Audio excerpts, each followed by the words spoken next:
Guys, this is Cody Jones with Angus Genetics LLC. Just out walking through the cows today. I think it's March 7th. Yeah, and I've got these cows broken into two herds right now, but just wanted to talk to you a little bit. This is the 7th year that we've been in production, so that's normally the year that you see most registered Angus breeders go out of business. I think it's probably because you get to see what your genetic selection has really done. And my family's been in business since 1949. My great-grandpa and grandpa started the business when my grandpa was 9 years old with registered Angus cattle. And I came back to the farm in 2016 full-time and took everything that my dad and grandpa said, and I tried to learn and make the best decisions possible. And I learned a lot. I tried a lot of things. I first jumped in, I graduated from Mizzou and ag school, and read all the Angus articles, you know, got into everything that the industry said you need to do. And pretty shortly I found out I didn't have very many cows starting off, so it wasn't a horrible experience, but I learned real quick that everything that the industry said as far as growth and maximizing profit per animal just did not work in a situation where you were trying to make a full-time living on the farm. And so what I did is I listened to my dad and grandpa, and I took everything they said over their combined years of experience, and I worked really hard to put that into place. I got kind of turned on to Faroe Cattle Company and followed their stuff. Got into a lot of the regenerative agriculture stuff. I watched a lot of Greg Judy's stuff, and just really kind of tried to consume everything that would make the land better, still make me profitable where I could come out here and make a living. And I really wanted to be able to take care of my environment and do it in a way that we're all responsible to God and our kids and the next generation that's going to be whoever that is farming this land. I hope it's my kids, but I want to take pride in what I do, and when I turn this land over for whatever reason, whether it's to my kids or the next guy that's operating it, I want him to say that it looks better than it did when I started. And I found over time that a lot of that is more important. A lot of those things are more important to the soil, but my passion is still cattle. I've gotten sheep, tried a bunch of different animals, but I'm here today to talk to you about my cows. I believe that cows can make a great impact on the land, a positive impact, and I really love seeing what they can do in an environment. My management skills are improving every year, and my genetic selection, that's what we're going to talk about more today, has really improved. And I'm finally getting to see, after 7 years, getting to see the results on that and the positive impact. So I'll turn you around. I'll show you what my cows are looking like. This is a pretty diverse herd. My herd's pretty young. I started off with 15 cows. I worked for a full year for 15 cows and all the hay they could eat that winter. 2 or 3 years later, most of those cows were gone. I've only got one. As of today, I've only got one of those original cows, and she was a second calf heifer when I got her. I think she's a 2015 model, maybe a 2014. But so my herd's young, and for me, that's a good thing. The turnover's been high. We started off with cows. I'd say cows, I got those 15 cows, and then I bought every set of heifers for the next 2 or 3 years from Jones Angus Farms. And being able to see which heifers bred first, bred back fastest, how those different bulls, they use 5 or 6 different bulls, and being able to see how those bulls compared really gave me a good education on it. I still have a lot to learn, but we're definitely better off than when we started.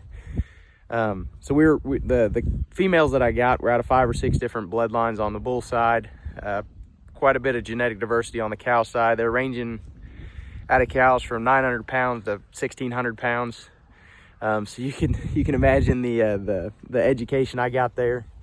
And I got a couple of Faroe bull. I tried an industry standard bull. We'll see a couple females out of that bull. It was a black granite bull. My dad used him for a long time. He makes good growth. His calve was really good, which I was really surprised about. I never pulled a calf out of that bull on the 27 heifers I bred him to, but he was too big. In the end, I found out that the reproduction side suffered like I said, I've still got a few females that were out of my smaller frame cows that we kept, and they're doing good. But overall, he was just too big. The growth side of things, it was too much of a production per animal, which, you know, if you were doing a terminal cross, that's fine. But my goal is to make as much profit per acre as possible. We're limited on the number of acres here. I know that's a big issue throughout the industry, but I need to make as much money per each acre that I'm able to manage as possible. And if you maximize your production per animal, your production per acre is going to suffer. And that's a really hard shift in the industry. I get that. I'm happy to talk more about that.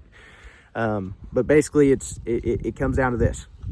You can run 3 1,000-pound cows on the same amount of food as 2 1,400-pound cows. And the industry average on an Angus cow today is over 1,400 pounds. And so I increased my cow herd by 1/3, and I get a calf for, I mean, almost nothing. And that's not exactly true, but if you got to borrow money and stuff, but your carrying capacity, I got a calf for free. So again, I'm happy to talk more about that later, but we're not raising sheep. I don't want to get too small. I know you can get too small with cattle. I found that a cow that's, that 1,000-pound cow, everybody wants to talk about the 1,000-pound cow. The weight doesn't really matter to me. I want her to be able to carry a good body condition score under my management. And my management is getting better in the summertime and harder in the wintertime. Hopefully getting a little better, but I've been feeding a lot of hay. I'm hoping to transition to a lot more stockpile, especially as hay prices, nitrogen prices, they're never going back down again.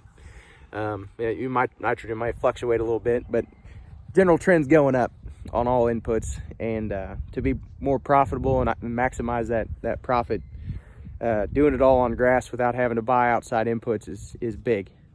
And so having a low maintenance cow that's going to raise a good calf and looking at that profit per acre instead of the profit per animal has changed everything that I'm doing. It's made a huge impact for me and the quality of my animals, the quality of my lifestyle. Matching, another huge thing is matching my management to nature has been huge. A lot of my friends, and you know, I don't like to talk about this too much, a lot of my friends are still doing it the traditional way. And if you have crops, I understand. But calving in January and February and even March is just horrible. I mean, pulling calves out of cows in the middle of winter when it's 5 degrees. I mean, you could do it if you have a barn, but I mean, this is awesome. We're doing it. We're calving. I'm transitioning to fall calving. I have had some pink eye issues in the spring, a lot less issues in the fall, but every year my cow's getting better, my management's getting better, so that's getting less and less. But with fescue, seems like fall calving is a better way to go. So I'm transitioning that way. But these calves are doing great. Again, I'm feeding more hay than I want to. I think about 4 800 to 1,000 pound bales per cow is what I'm at right now. I'd like to get down to less than a ton per cow per winter. And you know, that's just honestly, that's where I'm at. It costs a lot of money for hay in the winter time. But you know, I probably pushed my cows a little too hard when I took away when I tried to build the soil. As I'm trying to build the soil, I pulled out all the stops on my cows. I quit doing antibiotics in the mineral. A lot of people do that to help prevent pink eye and foot rot and anaplasmosis and other things. And I quit doing that. Basically, you're sterilizing the soil, and anaplasm is probably the scariest thing. The pink eye's been horrible, but anything that I have a huge problem with, I will get them in a treat, and then I mark that cow for being my Angus 2 cow, which something I've decided to do. I got a little too hard on them and have to keep my numbers up just to stay in business. So I call those my Angus 2 cows. They're the cows that will make great grass-fed beef. I'll keep the females out of them. There's nothing wrong with them. If you put them in a regular production system, they're going to go out and make great cows. So I sell a few of those, but they're not my top cows. They're not the ones that I'm going to keep bulls out of. They're not the ones that are going to move my genetic selection forward. Still good cows, but just haven't quite met my standards. And so I market those a little differently. And that's kind of something new I'm doing this year too. But getting a little off track here. Those are the main changes that I've made. Seeing a positive difference in my profitability. Like I said, we're not trying to get too small. Other thing I wanted to say is these cows, the frame size in general has leveled out and I've really noticed that the balance and the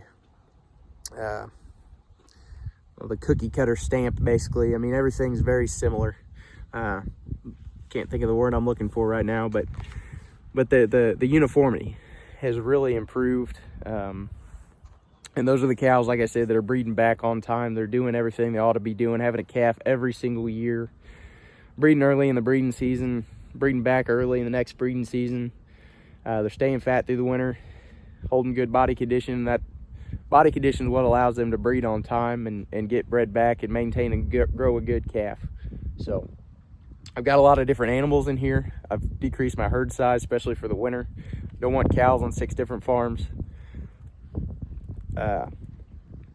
You know, so I've got them in 2 bunches, and then I have a herd of sheep, and that's really increased my quality of life too, not having to travel 17 different places with a tractor and a hay bale and starting, you know, 4 in the morning and going all day if you have an issue. The bale grazing, it probably takes me 15 minutes a day plus, you know, 1 day a week or less putting out bales. So I'm going to turn you around. I'm going to show you the cows and talk a little bit about the changes. We'll see some of the older cows. Like I said, 2014 or 15 is the oldest cow in here. I'll show you the ones I got from Dad that have maintained and stayed here. The ones that left, they were bigger. They were bigger frame cows. They were out of bigger frame bulls. Yeah, some of the smaller ones too. You know, they do have to produce a good calf to stay. It all has to be in balance. So we're not looking to get too small. We're not looking to get too big. We're just looking for a good cow that'll perform on fescue, raise a good calf, and you know, be as low maintenance as possible. Calving ease, docility, huge things in that. So I'll turn you around. We'll show you the girls. Kind of talk a little bit more.